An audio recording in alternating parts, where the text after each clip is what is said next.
Assalamualaikum warahmatullahi wabarakatuh. Jumpa lagi kita berjumpa bersama saya Rosida Oci di program podcast tim PKL Kelas Digital Marketing Malang.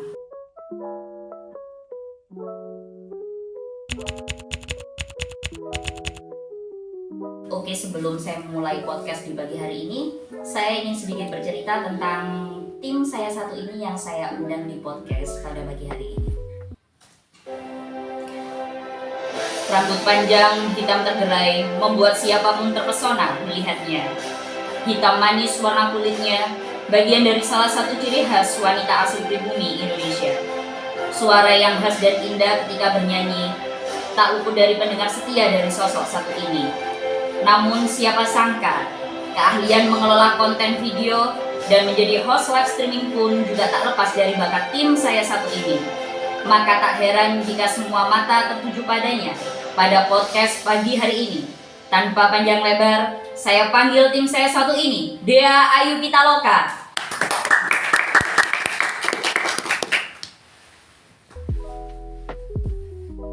Oke. Sebelum mulai podcast hari ini ya, Dea nanti dulu duduknya. Oke, gimana kabarnya Dea? Alhamdulillah baik. Sehat ya? Sehat. Oke. Kabar mama gimana? Alhamdulillah juga baik. Oke.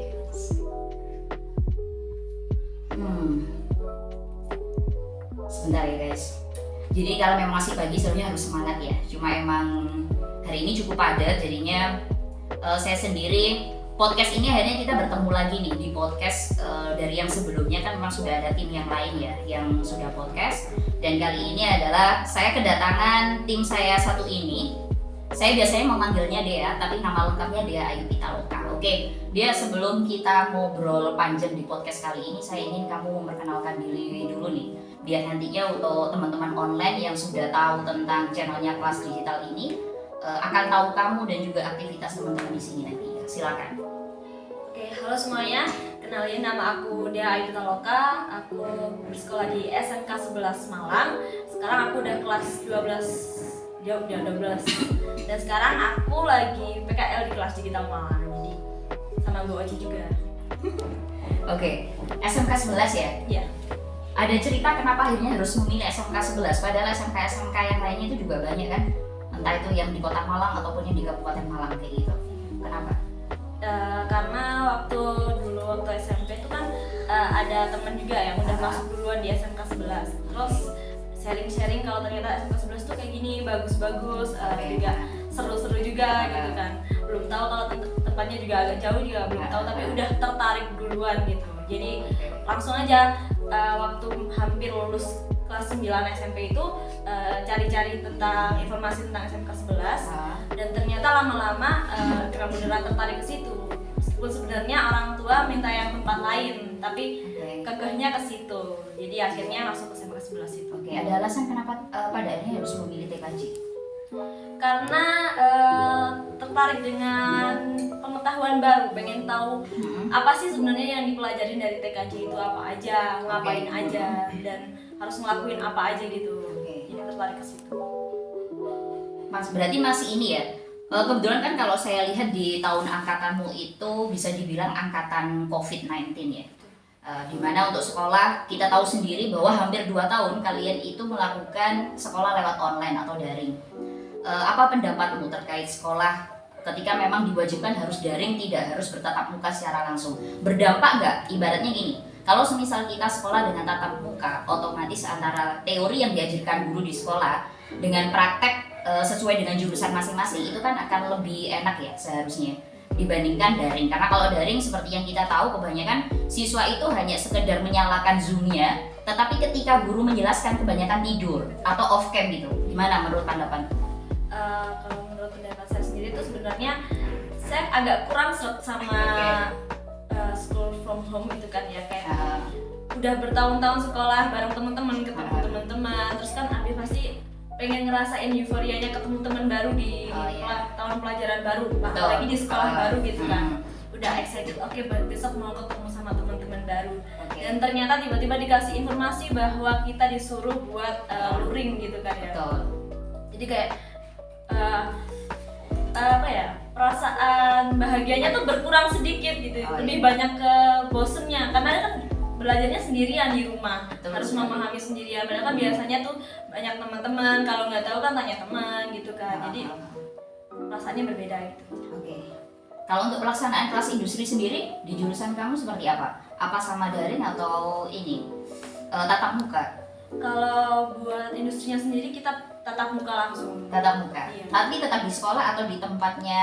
Di sekolah. Di sekolah. Iya. Oke, berarti pembimbing dari kelas industrinya sendiri ya yang harus datang ke sekolah gitu ya. Iya. Oke, selama kelas industri sendiri nih, oke ya, jadi teman-teman harus tahu sih ya. Jadi tidak semua SMK yang melaksanakan kelas industri ini, karena memang sebenarnya jadi ada program dari ini ya, Pak Wikan selaku Direktur Vokasi Kemendikbud di pusat di Jakarta, itu memang seharusnya harus ada link and match antara pihak sekolah dan juga pihak industri atau DUDIKA selama ini kalau menyebutnya.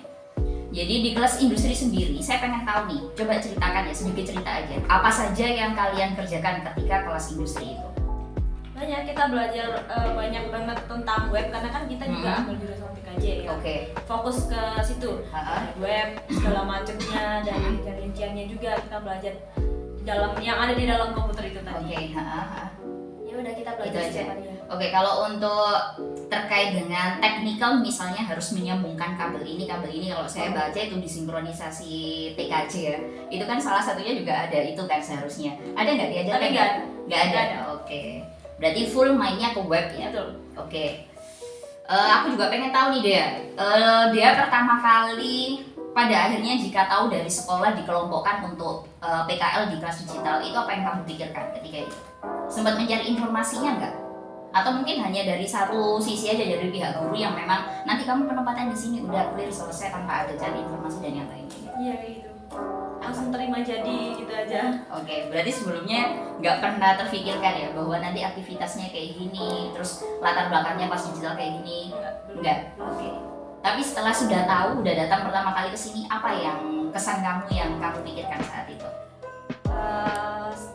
Jujur ya, agak Lah, emang harus sama- jujur ya guys, emang harus jujur.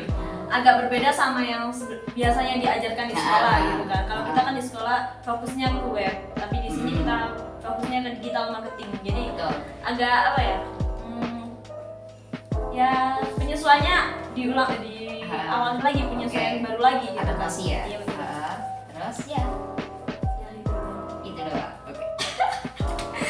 Ya karena kalau kita ngomongin digital marketing itu sebenarnya banyak ya. Jadi kalau misalnya mau nge-breakdown nih, termasuk pun halnya ketika kalian belajar di kelas industri, mau pelajari tentang web programming, itu juga bagian masih dari digital marketing. Cuma implementasinya kan berbeda-beda ya. Ada yang memang nanti implementasinya itu lebih ke jasa atau mungkin nanti ke produk kayak gitu. Tapi kalau secara hierarki keilmuan, web itu juga termasuk digital. Nah, jadi digitalisasi itu kita kan bisa mempelajari semuanya tuh. Ada yang namanya sosial media platform gitu ya. Ada kemudian marketplace platform, ada yang namanya web platform dan yang lain-lain. Itu yang harus kalian ketahui.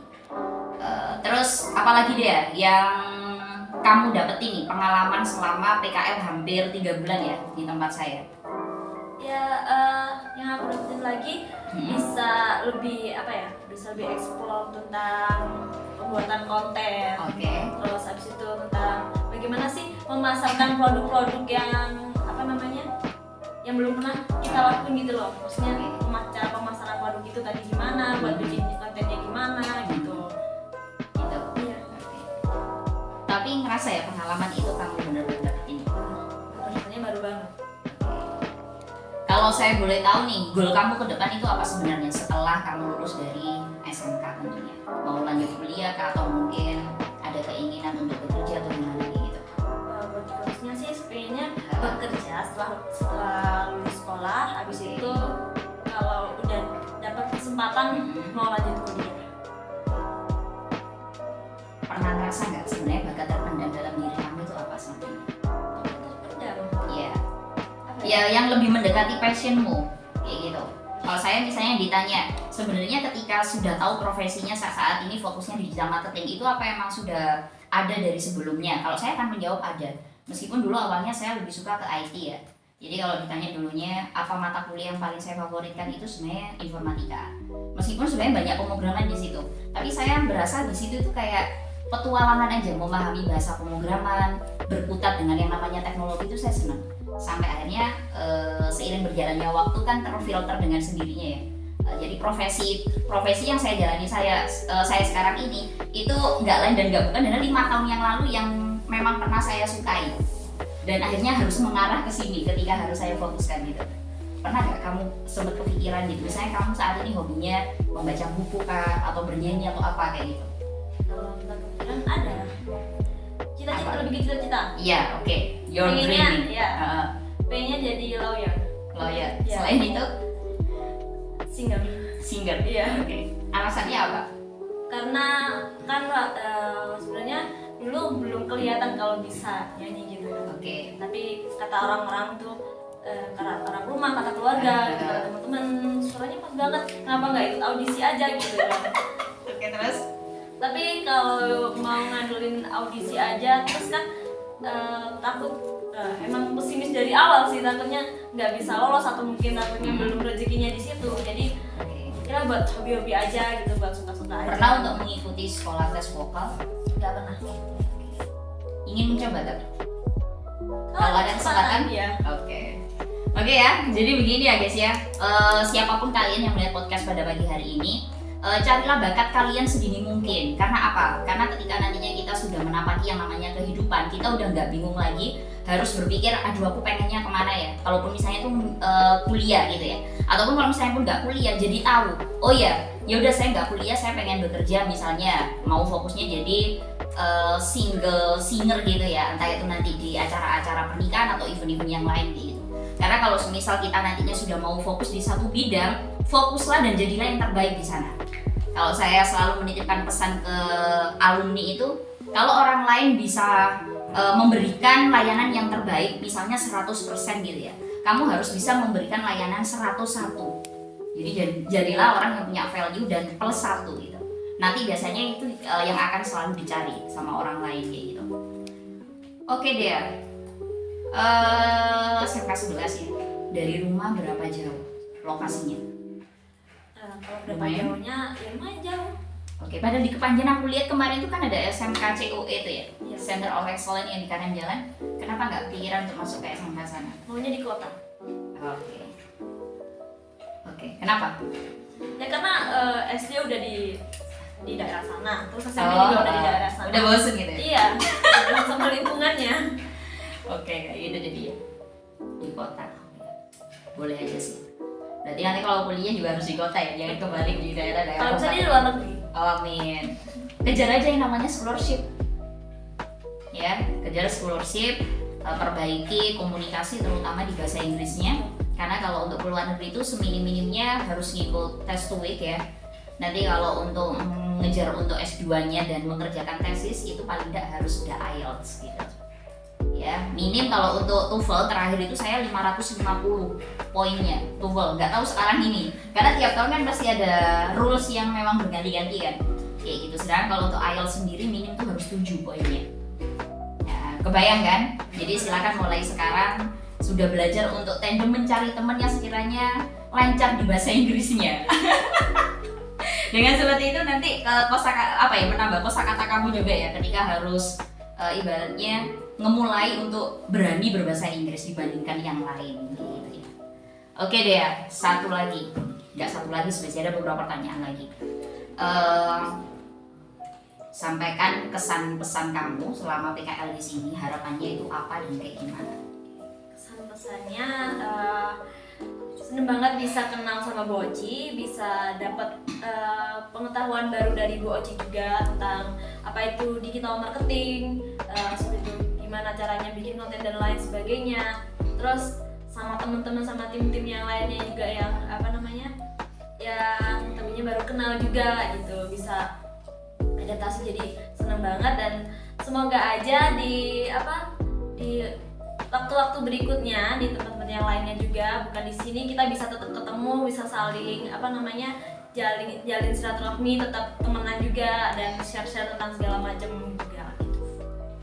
Oke, ada pesan khusus untuk saya? Pesannya buat Bu Oci, semoga cepat nikah Bu. Amin. Terus apa lagi? Semoga goals berikutnya cepat kesampaian juga. Oh iya, of course. Terus Ya makin sukses Bu. amin, oke ya. Doa yang sama untuk kalian semua tentunya. Oke, sebelum saya akhiri, saya juga mau menginformasikan.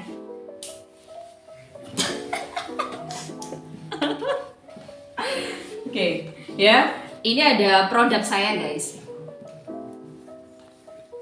Ini ada produk saya. Jadi produk ini establishnya itu terinspirasi karena selama ini kebanyakan produk kosmetik, skincare dan turunannya ya, itu udah lebih banyak menggunakan bahan kimia. Oleh karena itu waktu itu termotivasi. Jadi banyak sekali keluh kesah dari teman-teman itu yang menggunakan deodoran itu kebanyakan kulitnya hitam jadinya karena efek dari bahan kimia itu sendiri. Atau kalau gitu biasanya kalau menggunakan baju putih kayak gini warnanya itu jadi kuning gitu. Oleh karena itu waktu itu saya menemukan formula ya dari teman-teman produsen UMKM karena memang selama ini saya berkecimpung itu nggak jauh-jauh dari rekan-rekan UMKM. Di sana ada salah satu UMKM yang memang dia pintar untuk memproduksi deodoran natural, tetapi tidak begitu bisa untuk memasarkannya secara online. Oleh karena itu saya ngambil produk ini kolaborasi dengan mas saya yang di Sidoarjo. Nah, jadi namanya Cosi Deodoran. Ini kalian langsung bisa order ya di Shopee officialnya, namanya Cosi Deo Official, ataupun nanti kalau kalian bisa langsung untuk nge-follow di Instagramnya di Cosi Deo kayak gitu. Oke ya guys ya, mungkin itu aja podcast pada pagi hari ini. Sebelum saya akhiri, jangan lupa kalian untuk selalu subscribe channelnya di Kelas Digital Marketing. Kemudian jangan lupa untuk like, tinggalkan komen, dan kemudian kalian share di seluruh sosial media platform yang kalian punya. Oke, itu aja. Thank you sebelumnya. Assalamualaikum warahmatullahi wabarakatuh.